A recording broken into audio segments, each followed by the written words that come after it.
Bonjour à tous, aujourd'hui on se rejoint pour un nouveau tutoriel sur DFS. DFS pour Distributed File System. La technologie DFS permet de créer des espaces de noms sur un domaine où plusieurs partages physiques sur des serveurs sont regroupés en un seul et même partage logique qui porte en fait le nom de l'espace de nom racine. Donc pour ce tutoriel, on va se servir de deux machines virtuelles sous Windows Server 2016. Donc c'est les deux machines dont on s'est servi pour mettre en place une réplication d'Active Directory.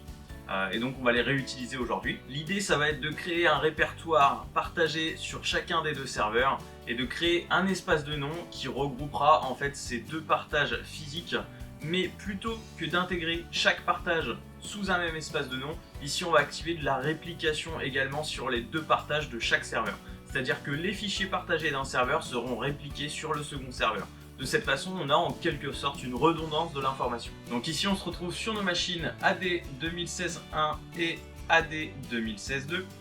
Dans un premier temps, on va créer un partage en ces deux points. Hop, ici, je vais créer donc un nouveau dossier que je vais nommer partage. Je vais faire exactement la même chose sur le second serveur. Donc en ces deux points, clic droit, nouveau dossier, partage. Sur AD 2016.1, dans mon répertoire partage, je vais créer un fichier texte que je vais appeler données. Et à l'intérieur, je vais marquer coucou YouTube. Ces données seront principales. Ce sera en fait le répertoire partagé principal, donc celui qui sera répliqué sur AD 2016.2. Ce petit fichier texte va en fait mettre en lumière le fait que les répertoires vont être partagés sur notre espace de nom entre AD 2016.1 et AD 2016.2. Donc ici, ce fichier texte données.txt sera répliqué sur AD 2016.2. Pour installer le rôle DFS, eh bien, j'ai simplement à ouvrir le gestionnaire de serveur, ajouter des rôles et fonctionnalités. Ici, je vais aller dans service de fichiers et ISTSI et je vais ajouter le rôle espace de nom DFS et le rôle réplication DFS. Même chose sur le second serveur. Donc ici, une fois l'installation terminée, si je vais dans les outils, je vois que j'ai gestion du système de fichiers distribués, donc DFS. J'ouvre donc la console de gestion DFS et ici, je vais pouvoir créer un espace de nom. Donc ici, clic droit, nouvel espace de nom. Serveur, donc ici, je vais ajouter AD 2016.2. Donc AD 2016.2. Je vérifie les noms. Suivant, ici, je spécifie le nom de mon espace de nom. Ici, ce sera racine. Suivant. Ici, mon espace de nom s'appellera donc processus.local, donc le nom de mon domaine, /racine, donc le nom de la racine de l'espace de nom. Suivant. Et je crée mon espace de nom. Une fois mon espace de nom créé, si je vais à l'intérieur voir ces options, ici, dans serveur d'espace de nom, je vois que j'ai bien mon AD 2016.2 /racine. Et ici, je peux ajouter un serveur d'espace de nom. Je vais donc ajouter AD 2016.1. Parcourir, je vérifie les noms de AD 2016-1. Vérifier les noms. Et donc, je vais pouvoir inclure mon second serveur. Et donc, une fois mon second serveur ajouté, je peux aller dans espace de nom. Et ici, ajouter un nouveau dossier partagé. Donc ici, je vais l'appeler DFS. Et je vais ajouter les cibles donc sur les serveurs AD 2016.2.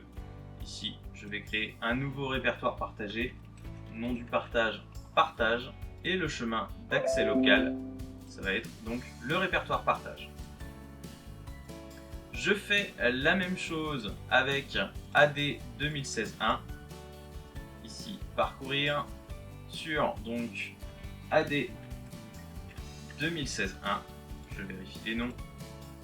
Et ici, je vais donc faire la même chose. Je crée un répertoire partagé, partage, et je le map sur AD 2016.1 sur son répertoire partage. Hop. De cette façon, j'ai donc deux cibles pour mon répertoire partagé DFS. Je clique sur OK. Ici, donc le système de fichiers distribués a détecté que j'avais plusieurs cibles et donc il me propose de créer un groupe de réplication.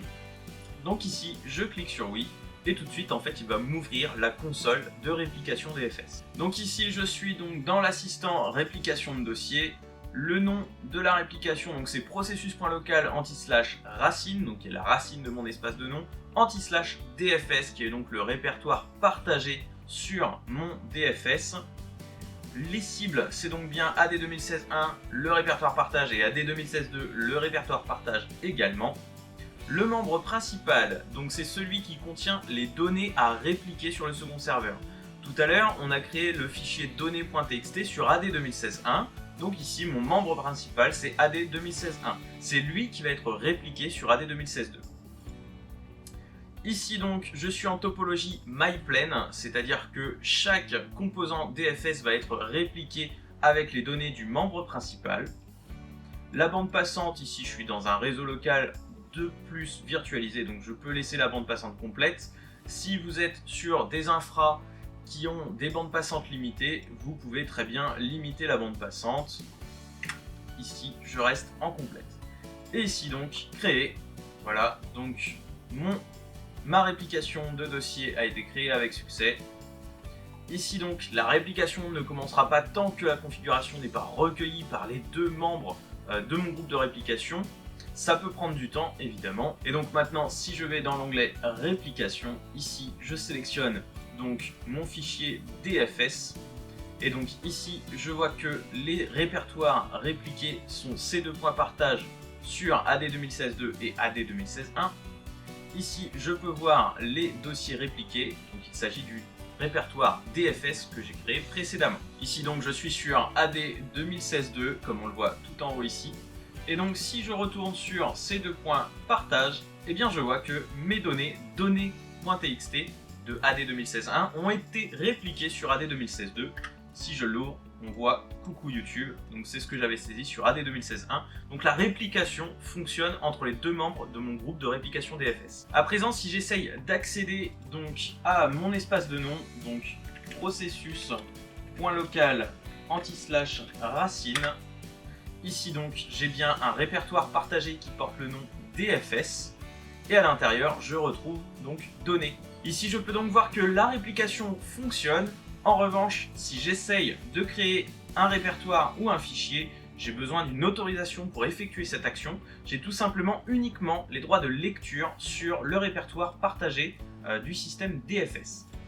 Pour cela, je dois donc aller sur mon espace de nom, dans mon répertoire partagé DFS, et dans les cibles de dossier. Pour chaque cible, je vais aller dans ses propriétés et je vais modifier les autorisations du partage. Ici, tout le monde a le droit de lecture. Pour ce tuto, je vais attribuer le contrôle total à tout le monde.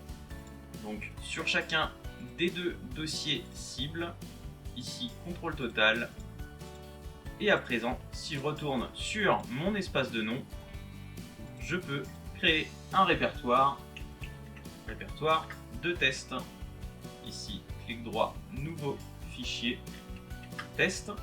Donc ici, je suis bien sûr processus.local /racine /DFS et j'ai donc créé le répertoire test avec à l'intérieur un fichier texte nommé test.